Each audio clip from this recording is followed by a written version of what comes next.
Aujourd'hui, nous étudions le champ et le potentiel électrostatique. Pour cela, commençons par rappeler la loi de la gravitation. Si nous avons deux masses, une masse MA au point A et une masse M indice grand M au point M, la masse MA agit sur la masse MM avec une force FAM. De même, la force M indice M agit sur la masse MA avec une force FMA que je n'ai pas représentée. Je vais m'intéresser uniquement à la force FAM parce que le problème est totalement symétrique. La force FAM est égale à moins la constante gravitationnelle G, la masse MA, fois la masse MM, sur RAM au carré, la distance entre les deux masses, fois le vecteur unitaire UAM dirigé de A vers RM, dirigé de la masse qui exerce vers la masse qui subit la force. Le signe moins est introduit pour que deux masses qui ont le même signe, c'est-à-dire qui sont toutes les deux positives, agissent l'une sur l'autre avec une force attractive. Elles s'attirent. Si on regarde la loi de Coulomb, qui donne la force entre deux charges, QA placé en A et QM placé en M, cette force, contrairement à la force gravitationnelle, elle est répulsive quand les deux charges sont positives, ou bien quand toutes les deux sont négatives, c'est-à-dire quand elles sont de même signe. Par contre, elle est attractive pardon, quand les deux charges sont opposées, l'une positive et l'autre négative. Son expression FAM est égale à plus la constante électrique K fois la charge QA fois QM sur RAM au carré fois le vecteur UAM. Donc ici, nous mettons un signe plus pour dire que si deux charges sont positives, la force entre les deux, elle est répulsive et non pas attractive comme dans le cas gravitationnel. Cette façon de voir l'interaction entre deux masses ou bien deux charges pose des problèmes. Le premier problème, c'est que nous avons une action instantanée à distance. Ça veut dire quoi ça? Ça veut dire que si vous placez la charge, si vous avez une charge QA, dès que vous placez la charge QM, instantanément QA va agir sur QM sans la toucher, sans rien du tout. Elle est très loin d'elle, mais malgré ça, elle agit instantanément. Ça paraît être quelque chose d'impossible. Aussi, la charge QA doit savoir qu'il y a une charge QM pour qu'elle exerce sur elle une force. Et ça aussi, ça paraît impossible. Donc pour régler ce problème-là, ce n'est pas la façon historique que j'adopte ici, c'est une façon logique qui permet aux étudiants de bien comprendre. Historiquement, c'est Faraday qui avait introduit la notion de champ. Alors donc pour régler ce problème, qu'est-ce qu'on fait? Donc on considère que lorsque la charge QA est seule, elle crée un champ EA qui va se propager dans tout l'espace avec une vitesse finie. C'est-à-dire que vous avez un champ qui va se déplacer petit à petit pour remplir tout l'espace.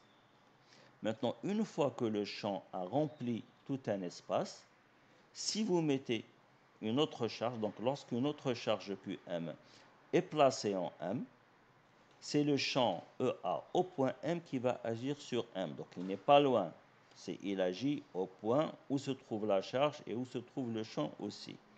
Donc le champ EAM au même point exerce sur elle une force FAM qui est égale à quoi? Elle est égale à la charge QM fois le champ créé par A au point M. Donc cette façon de voir, elle résout les deux problèmes que j'ai cités tout à l'heure. La charge n'a pas besoin de savoir si il y a une autre charge ou pas. Elle, la charge QA, ne fait que créer un champ. Et c'est le champ qui joue le rôle d'intermédiaire et qui va agir sur la charge Qm quand elle se place à l'endroit où il n'est pas nul. Un exemple courant de ceci que l'on connaît. Donc, au lieu de la charge QA, je considère une antenne de téléphonie mobile. En Algérie, par exemple, vous avez l'opérateur Mobilis qui a une certaine antenne. Cette antenne, qu'est-ce qu'elle fait? Elle envoie un champ, donc elle crée un champ, elle joue le rôle de QA. En fait, ce n'est pas un champ électrique uniquement, c'est un champ électrique et magnétique, mais le principe est le même. Donc ce champ va se déplacer jusqu'à remplir tout l'espace. Il se déplace avec la vitesse c, c'est la vitesse de la lumière. La lumière est un champ électromagnétique. Donc il va remplir tout l'espace, mais si vous avez un obstacle ici, cette partie-là ne sera pas touchée par le champ. Ce qui joue le rôle de la charge Qm, c'est un téléphone mobile. On le place au point M, donc il va subir l'action du champ en M, et les charges à l'intérieur du mobile vont bouger et on va recevoir le signal. Donc les charges à l'intérieur du mobile seront soumises à des forces FAM. Par contre, si on place le mobile après l'obstacle, donc le champ n'arrive pas à cet endroit-là, on n'aura pas de réseau et les charges ne seront pas soumises à des forces. L'exemple de l'antenne GSM et du mobile, c'est un exemple compliqué parce que le champ n'est pas constant, il y a un champ magnétique en plus. Dans ce cours, on ne considère que le champ électrique après avoir rempli tout l'espace qui est constant. C'est le cas de l'électrostatique. Le magnétisme, on le verra après. Voilà, maintenant on va s'intéresser à l'expression du champ électrique. C'est un vecteur, comme la force, donc je considère les deux expressions qu'on a utilisées de la force FAM. La première, c'est la loi de Coulomb. La deuxième, c'est celle qui la relie au champ au point M. Donc, à cause de cette égalité, si je divise par QM, donc je peux simplifier par QM ici et par QM là, et je trouve l'expression du champ A créée par la charge A au point M. Donc, EAM égale K fois QA sur RAM au carré fois UAM. Si on regarde bien cette relation, on voit que K et RAM sont des constantes positives. Maintenant, si la charge est positive, j'ai E qui a le même sens que U. Si la charge est négative, j'ai E qui est le sens opposé de U. Donc, si la charge est positive, j'ai le champ E qui fuit la charge QA. Si elle est négative, j'ai le champ qui se dirige vers la charge QA. Le vecteur unitaire se déduit connaissant le vecteur AM entre les deux points. Donc c'est le vecteur AM sur son module. Donc si on connaît le vecteur AM, on a tout. On peut déterminer UAM et le module de AM n'est autre que RAM au carré. Et on peut calculer le champ. Donc retenez bien ceci. Il suffit de connaître AM pour déterminer le champ, le vecteur AM, pardon. Donc le vecteur unitaire est dirigé de A vers M, je le répète et j'insiste là-dessus. La constante K elle est égale à 1 sur 4 pi epsilon 0, qui est égal à 9 10 puissance 9. Donc c'est facile à retenir et de là on peut déterminer aussi epsilon 0 à partir de cette équation. Epsilon 0 s'appelle la permittivité électrique du vide. C'est une sorte de résistance au champ électrique. Si on met une charge, plus la permittivité est grande, moins le champ est grand. Par exemple, si on prend un autre milieu, on utilise une autre constante électrique, c'est 1 sur 4 pi epsilon, où epsilon est égal à epsilon 0 fois epsilon R. Epsilon R s'appelle permittivité relative du milieu considéré. Maintenant, on a en général epsilon qui est plus grand que epsilon 0. Ça veut dire que le champ E est plus petit à l'intérieur d'un milieu. Nous avons terminé avec le champ. On peut faire un raisonnement analogue avec l'énergie et le potentiel électrostatique. Donc, si je prends la charge QA, Je mets à côté d'elle la charge Qm. Chacune des deux charges va avoir l'énergie potentielle électrostatique que j'appelle EAM qui est égale à K fois QA sur Q fois QM sur RAM et non pas RAM au carré plus une certaine constante. Ça découle de la loi de Coulomb. Je calcule le travail de la force de Coulomb et je trouve cette énergie.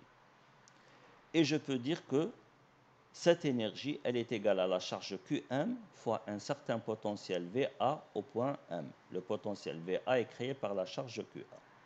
Donc VAM est le potentiel électrostatique créé par QA en M. Comme tout à l'heure, si je simplifie par QM ici, QM disparaît, et là j'aurai une constante divisée par QM qui est une autre constante que j'appelle C. Donc comme ça, je déduis l'expression du potentiel VAM. Donc VAM est égal à K fois QA sur RAM plus une constante. Cette constante se détermine par les conditions en limite qu'on a l'habitude d'appeler conditions initiales ou d'une manière plus simple, il suffit de connaître le potentiel en un point particulier 1 pour déterminer la constante. Donc si je sais que le potentiel est égal à 2 lorsque R est égal à 4, je remplace 2 égale K fois la charge QA que je connais divisé par 4 plus constante. Donc je détermine la constante. En général, dans le cas d'une seule charge, on considère que on calcule le potentiel à l'infini. Donc, quand M tend vers l'infini, ça veut dire que RAM tend vers l'infini. Donc, la limite du potentiel quand M tend vers l'infini est égale à la limite quand R tend vers l'infini de KQA sur R plus une constante. Ce terme, il tend vers 0. Donc, le potentiel devient une constante à l'infini. Maintenant, si on dit que la charge QA n'a pas d'influence à l'infini, on choisit que le potentiel à l'infini soit égal à 0, alors on aura une constante égale à 0. Mais on peut choisir le potentiel infini comme étant égal à 2, à 3, à 4, et on aura la constante qui est égale à soit 2, soit 3, 4. Il est plus simple de la considérer comme étant nulle. Je rappelle les unités, ou bien je donne les unités du potentiel, c'est le volt, et du champ, c'est le volt par mètre. Rappelez-vous une différence importante entre le champ et le potentiel. Le champ, c'est une grandeur vectorielle, c'est le vecteur champ électrique. Par contre, le potentiel, c'est une grandeur scalaire, c'est un nombre. On verra des exemples dans la prochaine séance, Inch'Allah.